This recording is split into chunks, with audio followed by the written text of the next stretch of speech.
جب موسیٰ نے اسے زمین پر پھینکا تو یکدم وہ سانپ بن گیا. ٹھیک ہے، تو میسج کیا ہے؟ اللہ سبحانہ وتعالیٰ نے پیغام پہلے کیا دیا تھا؟ نماز. دوسرا میسج کیا ہے؟ اطاعت. بس ڈال دو. حضرت موسیٰ علیہ السلام نے ڈال دیا. اللہ نے فرمایا اسے پکڑو اور ڈرو نہیں، ہم جلدی اسے اس کی پہلی حالت میں لے آئیں گے. ٹھیک ہے، تو انہوں نے یہ بھی نہیں کہا کہ اللہ اب تو مجھے ڈر لگ رہا ہے میں نہیں پکڑوں گا، وہ تو اژدہا بنا ہوا ہے. اس کا مطلب انہوں نے پکڑ لیا. اور ذرا اپنا ہاتھ اپنے بغل میں دباؤ، یہ بغیر کسی تکلیف کے چمکتا ہوا نکلے گا. یہ دوسری نشانی ہے. یہ اس لیے کہ ہم تمہیں اپنی بڑی بڑی نشانیاں دکھانے والے ہیں. اب تم فرعون کے پاس جاؤ کیونکہ وہ سرکش ہو گیا ہے. حضرت موسیٰ علیہ السلام کے پاس اور بھی بہت سارے معجزات، جن میں سے 9 معجزات تو بہت بڑے بڑے اسکالرز بتاتے ہیں. یہاں پر فی الحال حضرت موسیٰ علیہ السلام کو 2 نشانیاں دی گئی ہیں. ہم قرآن میں پڑھ رہے ہیں کہ جو نبی ہوتے ہیں وہ بشیر بھی ہوتے ہیں اور نذیر بھی ہوتے ہیں. ٹھیک ہے، تو یہاں پر بتا دیا گیا خوشخبری دینے والے اور ڈرانے والے. عصا ڈرانے والا تھا اور یہ جو روشن کر رہا تھا پورا ہاتھ، یہ خوشخبری دینے والا تھا. فرعون ہی اس کی وجہ سے تو حضرت موسیٰ علیہ السلام مدین گئے تھے. اور جب مدین گئے تھے راستہ تو بہت طویل تھا، اور کہتے انہیں تو پتا بھی نہیں تھا میں نے جانا کدھر ہے، بس جائے جا رہے تھے اور اللہ نے ہی بتایا کہ اس طرف کو نکل گئے، قدم اٹھ رہے تھے اس سائڈ پر، اللہ نے گائیڈ کر دیا. ان کے بارے میں آتا ہے کہ رستے میں ان کو کھانے کو کچھ نہیں ملا، بھوک بھی لگی تھی، پتے بھی انہوں نے کھائے تھے. اور میں کہہ رہی تھی، میں نے کہا یہ فلسطین والے ماشاءاللہ ان کو دیکھو، ساری سنتیں پوری کر دی انہوں نے، پتے بھی کھا لیے. کہنا آسان نہیں ہوتا. ہم صبح کا کھانا کھائیں شام تک برا حال ہوتا ہے. بھی روزوں میں دیکھ لو اتنا اتنا صبح بھی کھاتے ہیں شام میں بھی کھاتے ہیں. اب کس قدر بھوک ہوگی، پیٹ ہے ساتھ میں، ایک اللہ نے سسٹم دیا ہوا ہے، اور وہ پتے کھا رہے تھے. حضرت موسیٰ علیہ السلام کی سنت کو دیکھو پورا کیا جا رہا تھا وہاں پر. تو حضرت موسیٰ علیہ السلام فرعون ہی کی وجہ سے بھاگے کہ فرعون نے پوچھنا نہیں ہے کہ قتل ہوا کیسے تھا، کیونکہ ہوا تو غیر ارادتاً تھا، تو اس نے تو بس کہہ دینا یہ کر دو تو وہ کر دو. اللہ نے کہا کہ فرعون کے پاس ہی چلے جاؤ کیونکہ وہ ہے بھی بڑا سرکش. اللہ خود ہی بتا رہے ہیں ہے بڑا سرکش. موسیٰ علیہ السلام نے عرض کیا پروردگار میرا سینہ کھول دے. ٹھیک ہے، ہم دعا پڑھتے ہیں نا شروع میں ربی اشرح لی صدری، تو مطلب کیا ہے کہ میرا دل کو کھول دے، کھلے دل سے میں قبول کر لوں، اور نور ایمان نور نبوت سے اس کو بھر دے. یہ بھی، اور میرے لیے میرا کام آسان بنا دے کہ میں خوشی خوشی تیری اطاعت کروں، شوق سے اطاعت کروں. میری زبان سے گرا کھول دے، ایسے جیسے پانی میں روانی آتی ہے نا، پائپ ہو اور پائپ جو پانی پریشر سے آ رہا ہو، ایسے میں روانی کے ساتھ بات کرتا رہوں تاکہ وہ میری بات کو سمجھ سکیں، میرے پیغام جو ہیں وہ طریقے کے ساتھ سمجھ سکیں، مجھے سمجھانے میں مشکل نہ ہو. اور میرے لیے میرے خاندان میں سے ایک مددگار مقرر کر. یہ ہے صلہ رحمی کا سبق ملتا کہ اللہ نے ان کو نبی بنایا. فوراً کہتے میرا بھائی بھی اللہ ہارون جو میرا بھائی ہے اس سے میری کمر کو مضبوط کر دے، مطلب مجھے سپورٹ ملے، اور اسے میرے کام میں شریک کر دے، یعنی اس کو بھی نبی بنا دے تاکہ ہم تسبیح کریں. مقصد بھی بتاتے ہیں ہم دونوں بھائی اللہ تیری تسبیح کریں گے اور تیرا خوب خوب چرچا کریں گے، دین کا کام ہم بہت کریں گے، بلا شبہ تو ہمیں دیکھ رہا ہے. تو حضرت موسیٰ علیہ السلام نے اللہ رب العزت سے 8 دعائیں مانگی ہیں یہاں پر، اور اللہ سبحانہ وتعالیٰ نے یہ 8 دعاؤں کو قبول فرما لیا. اور یہ جیسے حضرت زکریا کو دیکھا ہم نے، حضرت زکریا علیہ السلام نے بھی اپنی کمزوریاں، اپنے ویک پوائنٹس بتائے ہیں نا شروع میں کہ میں کمزور ہوں، میرے بال سفید ہیں، میری ہڈیاں بڑی کمزور ہیں. یہ حضرت موسیٰ علیہ السلام نے اپنی کمزوریاں ہی بتائی ہیں. حضرت عائشہ رضی اللہ تعالیٰ عنہ کہتی ہیں کہ ایک موقع پر 2 صحابی آپس میں بات کر رہے تھے. ایک بھائی نے پوچھا، ایک صحابی نے دوسرے سے، بتاؤ وہ کون سے 2 بھائی ہیں جس نے اپنے بھائی کو سب سے زیادہ فائدہ دیا ہو؟ تو دوسرا جو صحابی تھے انہوں نے کہا کہ میرے ذہن میں نہیں ہے. تو انہوں نے بھی کہا کہ یہ حضرت موسیٰ علیہ السلام جنہوں نے حضرت ہارون علیہ السلام کو سب سے زیادہ فائدہ پہنچایا. حضرت عائشہ رضی اللہ تعالیٰ کہتے ہیں میں نے کہا ہاں یہ بات اس نے بالکل ٹھیک کی ہے. تو اللہ سبحانہ وتعالیٰ ہمارے جو بھائی کی شکل میں جوڑی ہیں اور جو اولادوں کی شکل میں جوڑی ہیں، اللہ سبحانہ وتعالیٰ ان کی زندگیوں کو قبول فرما لے، ان کی جان کو قبول فرما لے، ان کے خون کو قبول فرما لے، انہیں بھی ایسی جوڑی بنا دے جیسے حضرت موسیٰ علیہ السلام اور حضرت ہارون علیہ السلام کی جوڑی ہے. اللہ تعالیٰ نے فرمایا موسیٰ جو کچھ تم نے مانگا وہ تمہیں دے دیا جاتا ہے، اور ہم نے تم پر ایک اور مرتبہ بھی احسان کیا. اور وہ وقت بھی یاد کرو جبکہ ہم نے تمہاری ماں کی طرف تیز اشارہ کیا جو وحی کے ذریعے کیا جاتا ہے کہ تم اس بچے موسیٰ کو صندوق میں رکھو. اچھا، مطلب الہام کیا جیسے حضرت مریم کے الہام کیا گیا تھا. تو ان کو کیا کہا گیا؟ موسیٰ کو صندوق میں رکھو، پھر اس صندوق کو دریا میں ڈال دو، دریا اس کو ساحل پر پھینک دے گا جسے میرا اور اس موسیٰ کا دشمن اٹھا لے گا. دیکھو سمندر یہاں پر کتنی تابعداری کر رہے ہیں. سمندر میں کہاں پہ کون سی چیز سیف رہ سکتی ہے؟ لہروں میں، وہ بھی ایک چھوٹا سا صندوق یا ٹوکری کچھ بھی. ٹھیک ہے، اس سمندر کو اس وقت حکم دے دیا گیا تھا کہ تمہاری لہریں ایسی نہ ہو، تمہاری ویوز اوپر وہ جو قوم نوح کی تھی نا لہریں، ویسی نہ ہو، سموتھ تھی. وہ کہاں پر لے گیا؟ فرعون جا تھا وہیں پر لے گیا وہ سمندر. ایک ایک چیز اللہ کے تابع ہے. یہ سورت کا آغاز بھی یہاں سے ہوتا ہے کہ ہر چیز ہمارے تابع ہے. آیت 6 میں اللہ کہتے ہیں لہو ما فی السماوات و ما فی الارض، جو کچھ بھی آسمان میں ہے، جو کچھ بھی زمین میں ہے، وہ کس کا ہے؟ اللہ ہی کا تو ہے. تو ہم کہاں ہیں؟ ہم کدھر ہیں؟ ہم بھی اسی میں ہی ہیں. ماں کا لفظ جہاں پر آتا ہے نا، وہ جاندار بے جان دونوں کے لیے ہی آتا ہے. ٹھیک ہے، ہر چیز اللہ نے کہا کہ میری. وہ جو صندوق تھا نا، اگر موسیٰ علیہ السلام اس میں یا ٹوکری میں تھے، وہ بھی اللہ نے کہا کہ میرا ہی تھا، میرے ہی تابع تھا. وہ اس ٹائم پر بھی وہ سمندر بھی میرے تابع تھا.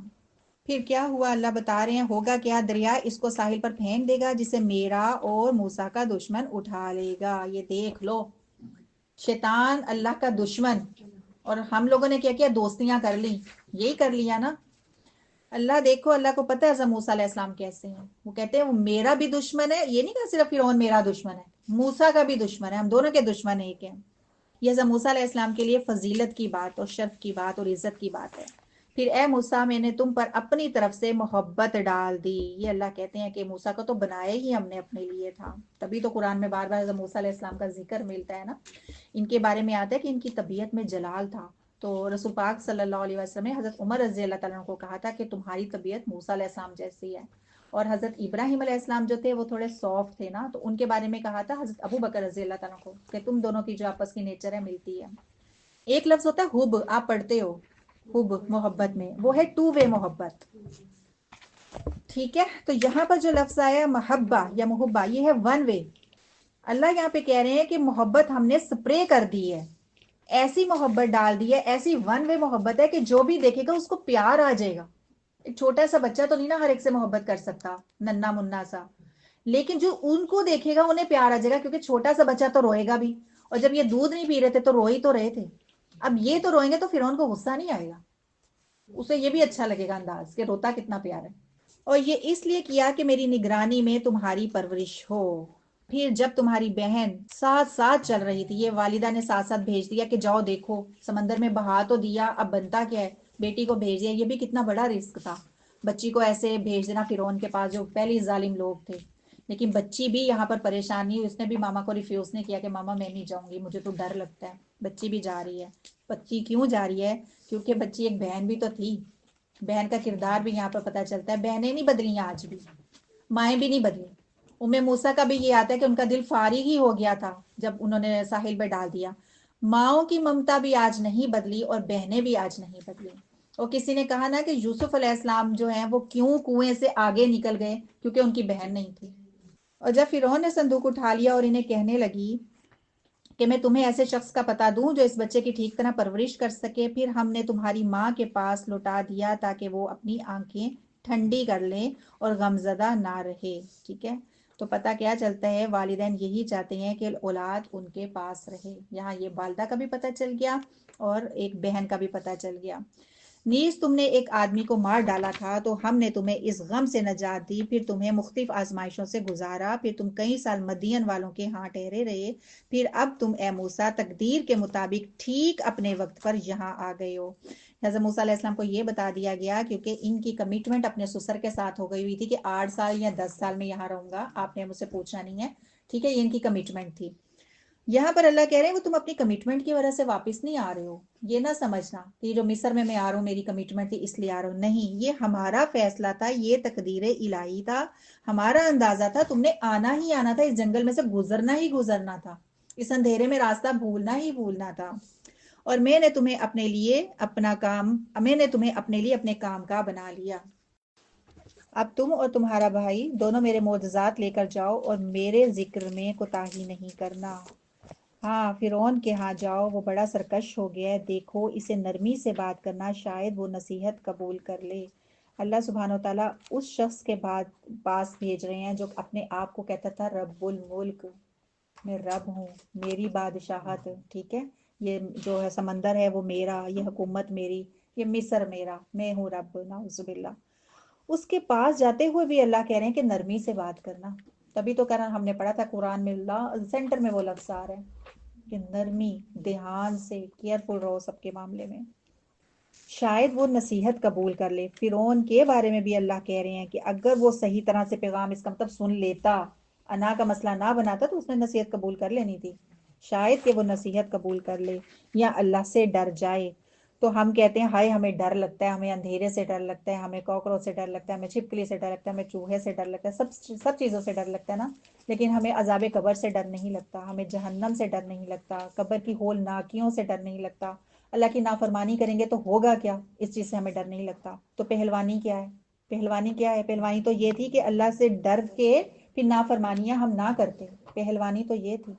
ان چیزوں سے ڈر جانا برا نہیں ہے، کیونکہ حضرت موسیٰ علیہ السلام بھی تو ڈر گئے تھے نا اژدہا کو دیکھ کے، تو ڈر جانا برا نہیں ہے، لیکن ان چیزوں کو ہم نے اپنے اوپر سوار کر لیا۔ جہاں ڈرنا تھا یہ تو بیلنس پہ رہے نا، یہاں ڈر کوئی خوف نہیں ہے۔ ان دونوں نے عرض کیا، دونوں بھائی کہہ رہے ہیں، اے رب ہم اس بات سے ڈرتے ہیں کہ وہ ہم پر زیادتی کرے یا مزید سرکشی کرے گا۔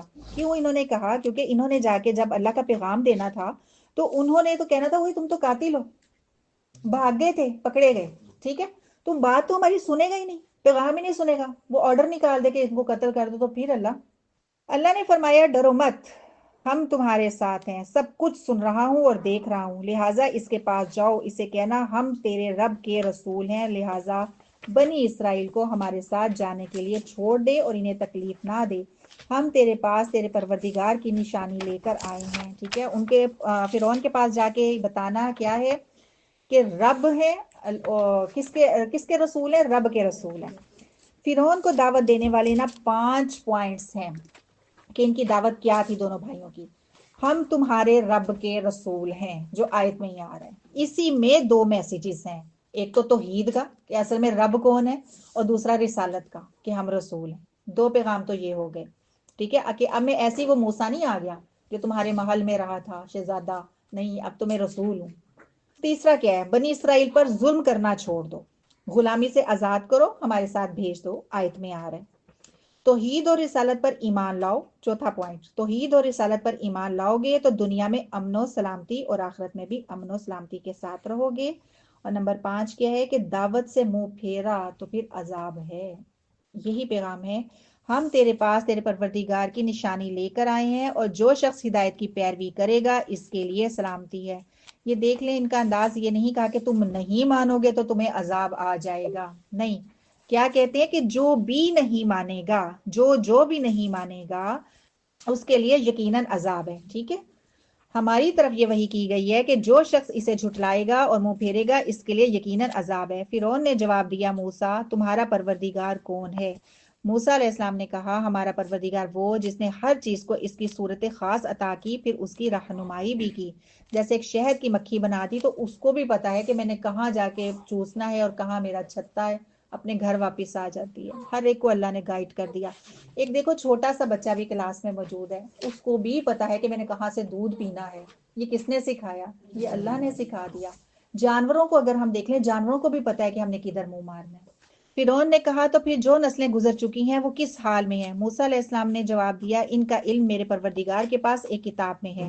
ٹھیک ہے، یہ اس نے مذاق اڑایا کہ اچھا تم پھر وہ بتاؤ جو پہلے ہمارے بڑے بوڑھے چلے گئے۔ اسکالرز کہتے ہیں یہ ایک سیاسی بیان تھا اس کا، کہ اگر حضرت موسیٰ علیہ السلام کہیں گے سارے جہنم میں ہیں تو جن کے بیٹھے ہوئے تھے اولادیں تو وہ تو پکڑ لیتی نا موسیٰ علیہ السلام کو، تو اس نے بات گھمائی، اچھا بتاؤ جو ہمارے بڑے ہیں وہ کدھر گئے سارے؟ لیکن موسیٰ علیہ السلام نے کیا کہا، ان کا علم میرے اللہ کے پاس ہے۔ اور آپ کو یاد ہوگا کل ہم نے پڑھا تھا کہ علم نہیں ہے تو صاف صاف کہہ دو کہ بھئی ہمیں نہیں پتا، تو یہ غائب کی بات ہے۔ حضرت موسیٰ علیہ السلام نے فوراً اللہ سے منسوب کی ہے کہ وہ ایک کتاب لوہے محفوظ میں لکھا ہوا ہے، اللہ کو پتا ہے، مجھے تو نہیں اس بات کا پتا۔ تو یہ کہنے سے انسان چھوٹا نہیں ہو جاتا۔ میرا رب نہ تو کہہ رہے ہیں کہ نہ وہ کوئی خطا کرتا ہے نہ بھولتا ہے، وہی جس نے تمہارے لیے زمین کو فرش بچھایا اور اس میں تمہارے چلنے کا راستے بنائے اور اوپر سے پانی بھی برسایا، پھر اس بارش سے مختلف قسم کی پیداوار نکالی، کھاؤ، اپنے جانوروں کو بھی چراؤ۔ یہ سب کچھ کس کے لیے ہے؟ اہل عقل کے لیے۔ عقل والے اس نشانیوں سے سیکھیں گے، یہاں یہ بتا دیا گیا۔ اسی زمین سے ہم نے تمہیں پیدا کیا، اللہ سبحانہ وتعالیٰ اب کہہ رہے ہیں اسی زمین سے ہم نے تمہیں پیدا کیا۔ تو رسول پاک صلی اللہ علیہ وآلہ وسلم ایک میت کو دفناتے ہوئے پہلا جب انہوں نے مٹی ڈالی تو یہی کہا تھا، اسی زمین سے ہم نے تمہیں پیدا کیا، آیت کا یہی پارٹ پڑا تھا۔ پھر دوسری دفعہ جب مٹی ڈالی تو پھر کہا اور اسی میں تم واپس لے جائے جاؤ گے، ٹھیک ہے، اور اسی سے تم دوبارہ نکالے جاؤ گے۔ تیسری دفعہ جب مٹی ڈالی تو پھر یہ کہا تھا۔ غرض ہم نے فرعون کو اپنی نشانیاں دکھائی مگر وہ انہیں جھٹلاتا رہا اور کوئی بات تسلیم نہ کی۔ موسیٰ سے کہنے لگا، کیا تو ہمارے پاس اس لیے آیا ہے کہ اپنے جادو کے زور سے ہمیں ہمارے ملک سے نکال دے؟ پیچھے حضرت موسیٰ علیہ السلام کیا کہہ رہے تھے، اور میں آپ کو ان کے نکات بھی بتا رہی ہوں کہ وہ بنی اسرائیل کو سال لے جانے کے لیے آئے ہوئے ہیں، ٹھیک ہے، کہ بہت تم نے غلامی میں انہوں نے ٹائم گزارا اور اتنا تم نے ظلم کیا ان پر، میرے ساتھ بھیج دو۔ لیکن یہاں پر کیا الزام لگا رہے کہ تم اپنے جادو کے زور پر ہمیں ہمارے ملک سے نکالنا چاہتے ہو۔ سو ہم بھی اس قسم کا جادو لائیں گے، یعنی تم نے تو بڑے ٹاپ کا سیکھا ہوا ہے، تو ہم بھی ایسے ٹاپ والے انسانوں کو ڈھونڈ لیں گے۔ لہٰذا اپنے اور ہمارے درمیان مقابلے کے لیے ایک وقت مقرر کر لے جس کی خلاف ورزی نہ تم کرو نہ ہم کریں، اور اسی جگہ پہنچنا دونوں کے لیے یکساں ہو۔ مطلب یہ تھا کہ جہاں تمہارے لیے بھی مسئلہ نہ ہو پہنچنا، ہمارے لیے بھی مسئلہ نہ ہو، ایک کمٹمنٹ کر لیتے ہیں لیکن اس ٹائم تم نے وہاں پر اس جگہ پر پہنچ جانا ہے۔ موسیٰ نے جواب دیا، اچھا یہ وعدہ عید کا دن ہے۔ تو بعض اسکالرس کہتے ہیں مارچ اور اگست میں یہ لوگ یہ ٹائم جو ہے منایا کرتے تھے، کوئی بھی ان کا فیسٹیول یا ان کا جو بھی وہ دن تھا نا یہ منایا کرتے تھے۔ تو حضرت موسیٰ علیہ السلام نے یہ دن بھی جو اس کو ایک سجیشن دے دی ہے، تو اس دن ان کو پتا ہوگا کہ یہاں گیدرنگ اس دن بہت ہوگی، تو یہ چاہتے میں اس دن اپنا جو ہے نا وہ دکھا دوں۔ لیکن حضرت موسیٰ علیہ السلام نے پہلے نہیں کہا کہ تم ایسے کرو، ایسے کوئی گیدرنگ سی ہو اور وہاں پر ہم کریں۔ اللہ سبحانہ و تعالیٰ نے اپنے دین کا کام یا جادوگروں کو جو ہدایت کا ذریعہ بنانا تھا نا، جس کو وہ فرعون ہی تھا، فرعون کو نہیں پتا، وہ خود کہہ رہے کہ ہم ایک دن مقرر کرتے ہیں اور وہاں پر یہ تم اپنا تماشا دکھانا اس کی زبان میں اور ہم اپنا تماشا دکھائیں گے۔ تو اللہ سبحانہ و تعالیٰ نے فرعون سے اپنے دین کا کام لیا کہ جادوگروں کا جو ہدایت ملنی تھی فرعون ہی ذریعہ بن گیا۔ چاشت کے وقت سب لوگ جمع ہوئے، پھر فرعون لوٹ گیا اور اپنے سارے ہتھ کنڈے جمع کیے، سارے جادوگروں کو بھی بلا لیا، ٹھیک ہے، اپنی تخریب کاریاں بھی اور اپنے درباری بھی، اور مقابلے پر آ گیا۔ اس وقت موسیٰ علیہ السلام نے لوگوں سے کہا، تم پر افسوس، اللہ کے ذمہ جھوٹی باتیں نہ لگاؤ ورنہ وہ عذاب تمہیں غارت کر دے گا، کیونکہ جس نے بھی جھوٹ گڑا ناکام ہی رہا۔ پھر اس معاملے میں آل فرعون آپس میں جھگڑنے لگے اور خفیہ مشورے کرنے لگے۔ آخر کچھ لوگوں نے کہا، یہ دونوں جادوگر ہیں اور چاہتے ہیں کہ جادو کے زور سے تمہیں اور تمہارے ملک سے نکال دیں اور تمہاری مثالی طریقے زندگی کو ختم کر دیں، لہٰذا اپنی سب تدبیریں اکٹھی کرو اور متحد ہو کر مقابلہ کرو، سمجھ لو آج جو غالب رہا وہ جیت گیا۔ تو جو حق ہے نا، حق وہ ہر انسان کو پتا چل جاتا ہے اور پھر وہ انسان دل میں ڈرا ہوتا ہے۔ فرعون کو خوف تھا، فرعون کو بھی اس حق کا خوف تھا۔ اب وہ جادوگروں کو کیوں اکٹھا کر رہا تھا؟ وہ یہ سمجھتا تھا کہ ہم جادو میں جیت گئے تو حکومت ہماری ہے، یہ جیت گئے تو حکومت ان کی ہے، تو اس لیے اس نے اکٹھا کیا۔ جادوگروں نے بھی آ کے کہہ دیا، فکر نہیں کرنا، ہم غالب آئیں گے۔ دوسرا یہ یہاں پر یہ کہہ رہے ہیں کہ مثالی قسم کی زندگی ہماری ختم کرنا چاہتا ہے۔ تو ان کی مثالی زندگی کیا تھی؟ بچوں کو تو یہ قتل کروا رہے تھے لیکن اپنوں کو تو نہیں نا قتل کروا رہے تھے۔ دوسری ان کی مثالی زندگی کیا تھی کہ ان کی عورتوں والی جو زندگی ہے نا، جو خواتین والی آزادی تھی، وہ ختم ہو جانی تھی ان کی۔ اب یہ بنی اسرائیل کی عورتوں کو کیوں چھوڑ رہے تھے؟ اپنی موج مستیوں کے لیے نا، تو وہ عیاشیاں تو ان کی ختم ہو جانی تھی۔ اس چیز کو یہ سمجھیں یہ ہماری شان و شوکت ہے، تو کہہ رہے ہیں ہماری شان و شوکت وہ ختم کروا دے گا۔ کہنے لگے، موسیٰ تم ڈالتے ہو یا پہلے ہم ڈالیں؟ یہ جادوگروں نے آ کے کہا، اور اسکالرز کہتے ہیں جادوگروں نے حضرت موسیٰ علیہ السلام کو وہ جانتے تھے کہ یہ جادو نہیں کر رہے، ان کے نالج میں یہ بات تھی، کیونکہ جادوگر کو بھی پتا ہے کہ جادو کیا چیز ہوتی ہے اور حق کیا چیز ہوتی ہے۔ ان کے بارے میں آتا ہے کہ یہ آنا بھی نہیں چاہ رہے تھے جادو کرنے کے لیے۔ جب انہیں وہاں پر یہ پتا چلا نا حضرت موسیٰ علیہ السلام ایسا انہوں نے کوئی معجزہ دکھایا ہے، تو یہ اسی وقت سمجھ گئے تھے اور انہوں نے آنے سے ریفیوز کیا تھا، لیکن فرعون کا ڈر تھا، اس وجہ سے آئے، زبردستی ان کو لائے تھے۔ اب یہاں پر حضرت موسیٰ علیہ السلام کی ریپوٹیشن یا ان کی پرسنالٹی ان کو اتنی زیادہ پتا ہے کہ اس وجہ سے انہوں نے کہا کہ آپ پہلے کریں گے کہ ہم پہلے کریں گے۔ تو اسکالرز کہتے ہیں یہ انہوں نے حضرت موسیٰ علیہ السلام کو عزت دی ہے کہ پہلے آپ یا ہم، نہیں تو کہتے ہم کریں گے، فرعون نے تو کہہ دیا تھا مقربین میں سے ہوگے، ٹھیک ہے۔ تو اس عزت ہی کی وجہ سے اللہ سبحانہ و تعالیٰ نے ان کو پھر ایمان جیسی دولت سے نوازا تھا کہ میرے موسیٰ کو تم نے عزت دی کہ ان سے پوچھا کہ تم پہلے کہ ہم پہلے۔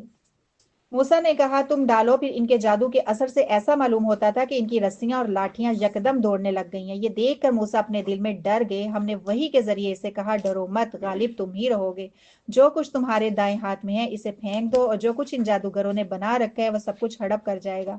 انہوں نے تو صرف جادو کی فریب کاری ہی کی ہے، اور جادوگر جہاں بھی حقیقت کے مقابلے میں آئیں گے کامیاب نہیں ہو سکتے۔ مطلب نظر انہوں نے صرف آنکھوں کا دھوکہ کیا، آنکھوں پہ کنٹرول کیا، چیزیں کچھ بھی نہیں ہے۔ موسیٰ علیہ السلام کو یہ بتا دیا گیا۔ دوسرا اللہ نے ہمیں یہ یہاں پہ پیغام دے دیا کہ جادو جو بھی کرے گا نہ دنیا میں کامیاب ہے نہ آخرت میں کامیاب ہے۔ آیت ہے 84۔ یہاں پر حضرت موسیٰ علیہ السلام جو ہے نا انہوں نے نیکی کرنے کی کوشش کیا اور نیکی میں دوڑ لگانے کی کوشش کیا، لیکن اللہ سبحانہ و تعالیٰ کو وہ نیکی پسند وہاں پر نہیں آئی، ٹھیک ہے۔ فرمایا اور اے موسیٰ کون سی چیز تمہیں اپنی قوم سے پہلے یہاں لے آئی؟ موسیٰ نے عرض کیا وہ لوگ بھی میرے پیچھے آ رہے ہیں اور میں نے آپ کے حضور آنے میں اس لیے جلدی کی تاکہ مجھ سے آپ خوش ہو جائیں۔ تو اللہ کو خوش ہی کرنا چاہ رہے تھے، نیت ان کی بالکل درست تھی کہ اللہ راضی ہو جائے۔ اللہ نے حکم دیا تھا بنی اسرائیل میں سے ہی کہ کچھ لوگوں کو لے کے میرے پاس آئیں۔ اب یہ جا رہے تھے لیکن حضرت موسیٰ علیہ السلام تھوڑی سپیڈ سے نکل کر پہنچ گئے۔ اب وہ ابھی تک پہنچے نہیں، اللہ نے پوچھا باقی کدھر ہیں؟ تو انہوں نے کہا وہ تو پیچھے پیچھے آ رہے ہیں، اللہ میں آپ کی خوشی کی خاطر جلدی آ گیا ہوں، لیکن اس پہ بھی اللہ سبحانہ وتعالیٰ نے پسند نہیں کیا اور خفا ہو گئے۔ یہ کیسے والا خفا ہوتا ہے؟ اصل میں تو عتاب ہوتا ہے، یہ بھی محبت والا ہوتا ہے، ٹھیک ہے، پیار سے، مطلب انہوں نے کہا کہ یہ میں آپ نے کیا کیا۔ تو اس سے پتہ کیا چل رہا ہے؟ نیکی میں دوڑ لگانی ہے، نیکی میں جلدی کرنی ہے، لیکن نیکی میں یہ بھی دیکھنا حکم اللہ کا ہے کہ نہیں۔ یہ جو بدعات ہیں یہ اصل میں نیکیوں کے نام پر ہی تو ہیں کہ اللہ کو خوش کر دیں، لیکن اس میں یہ چیک کرنا ہے نا کہ اللہ کا حکم ہے کہ نہیں۔ ابھی اللہ کا حکم تو تھا ان کو لے کر آئیں، لیکن انہوں نے کہا میں خود ہی پہلے پہنچ جاؤں تو آ ہی جائیں گے۔ اللہ نے فرمایا ہم نے تیرے بعد تیری قوم کو آزمائش میں ڈال دیا، یہ جلدی کا رزلٹ دیکھ لو۔ ٹھیک ہے، ابھی جو بدعات ہیں اور وہ کیا ہے کہ ہم جلدی جلدی یہ بھی نیکی کر لیں، شارٹ کٹس کر لیں، تو اس کا رزلٹ نیگیٹو ہی نکلتا ہے۔ اللہ کہہ رہے ہیں ہم نے تیرے بعد تیری قوم کو آزمائش میں ڈال دیا اور انہیں سامری نے گمراہ کر دیا ہے۔ موسیٰ علیہ السلام جو ہے رنج کے مارے غصے سے بھرے ہوئے اپنی قوم کی طرف واپس آئے اور ان سے کہا اے میری قوم تم سے تمہارے پروردگار نے اچھا وعدہ نہیں کیا تھا کیا؟ یعنی میں تو رات لینے تو گیا تھا تو تم نے ویٹ کیوں نہیں کیا؟ کیا یہ زمانہ تم پر لمبا ہو گیا یا تم یہ چاہتے ہو کہ تم پر تمہارے پروردگار کی طرف سے غضب نازل ہو جائے؟ یعنی فرعون سے جو تمہیں نجات ملی ہے کہ بہت ہی ٹائم گزر گیا جو تمہیں یاد ہی بھول گیا کہ وہ تو بہت پرانی بات ہے، تم بچڑے کو معبود بنا کے بیٹھ گئے ہو، لہٰذا تم نے میرے وعدے کی خلاف ورزی کی ہے۔ وہ کہنے لگے ہم نے کچھ اپنے اختیار سے اپنے وعدے کی خلاف ورزی نہیں کی، بلکہ قوم کے زیورات ہم پر لادے گئے تھے جنہیں ہم نے آگ میں ڈالا، پھر اسی طرح سامری نے بھی زیور آگ میں ڈال دیے، پھر اس میں ایک بچڑے کا جسم بنا ڈالا جس سے بیل کی سی آواز نکلتی تھی۔ وہ لوگ کہنے لگے تمہارا اور موسیٰ کا الہ تو یہی ہے۔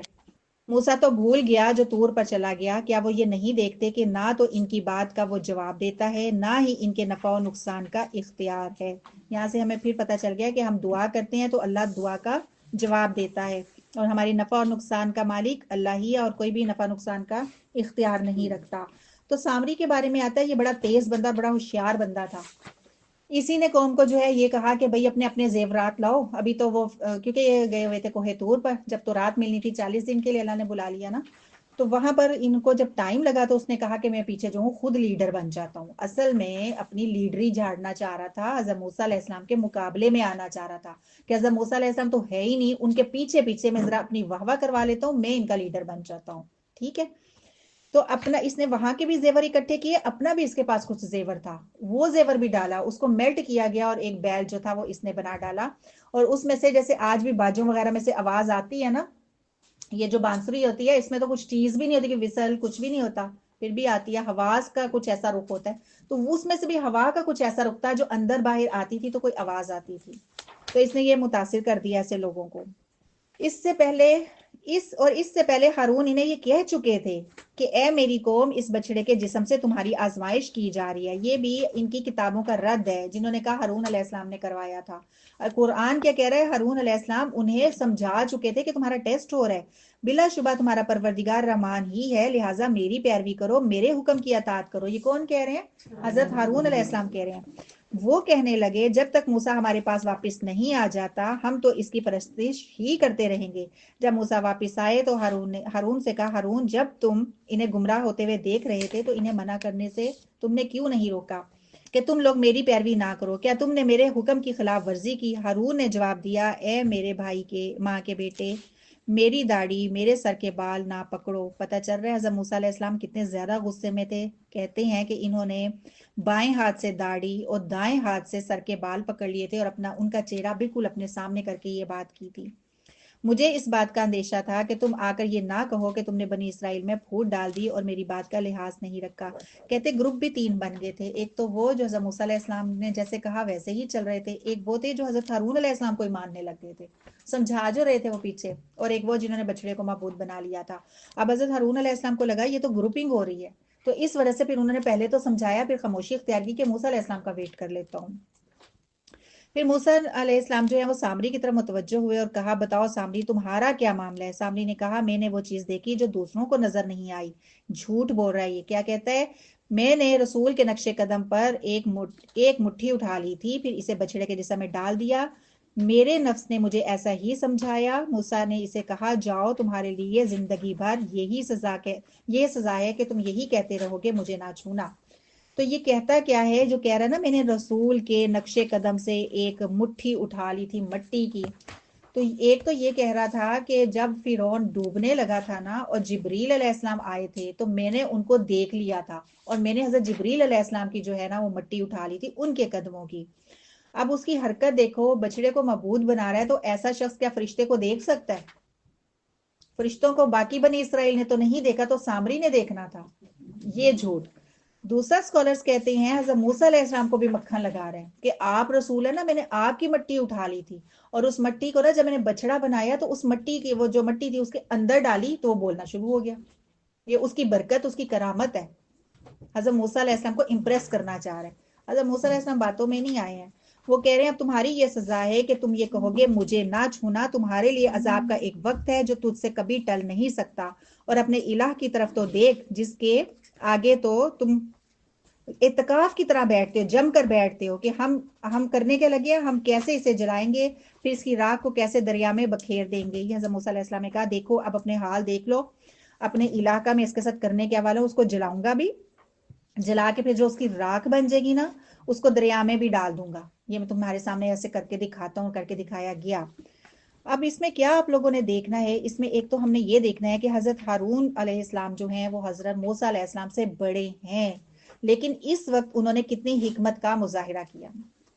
انہوں نے بالکل بھی ان کا ہاتھ پیچھے نہیں کیا، یا ان کے جو ہیں بال نہیں پکڑے، یا ان کو کوئی انہوں نے کچھ تھپڑ نہیں لگایا، کچھ بھی کر سکتے تھے، بڑے بھائی تھے نا ان کے، کچھ بھی ایسا نعوذ باللہ انہوں نے نہیں کیا ہے، ٹھنڈے دل کے تھے۔ انبیاء ایسے ہی ٹھنڈے دل کے ہوتے ہیں۔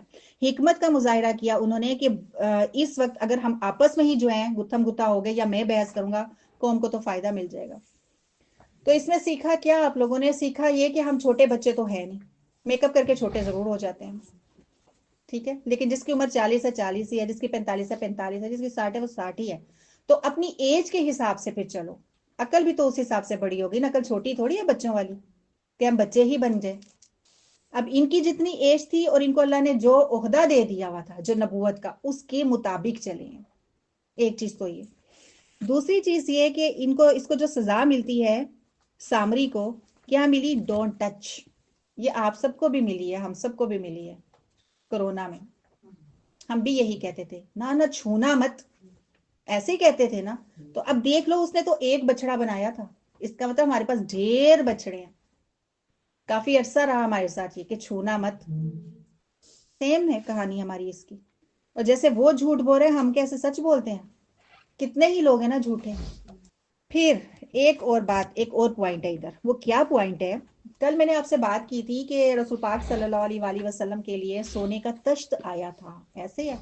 سونے کا تشت کیوں آیا تھا؟ وہ ایک تو ہیوی میٹل، دوسرا یہ کہ وہ آپ اس کو میلٹ کر دو گے نا تو وہ ویسے کا ویسے ہی رہے گا، وزن کمی بیشی نہیں آتی اس میں، ایسا ہی ہوتا ہے نا۔